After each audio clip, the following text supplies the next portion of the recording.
কোনো এক বৃষ্টি ভেজা দিনে চলে এলাম মা কামাখ্যা দেবীকে দর্শন করতে। সে এক অপরূপ দৃশ্য, মানে বলে বোঝানো যায় না। মায়ের দর্শন পাওয়া ভাগ্যের ব্যাপার।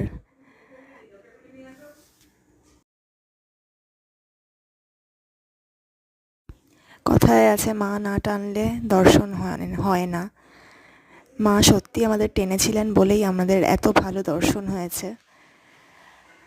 বৃষ্টির মধ্যেও আমরা মাকে সুন্দরভাবে দর্শন করতে পেরেছিলাম।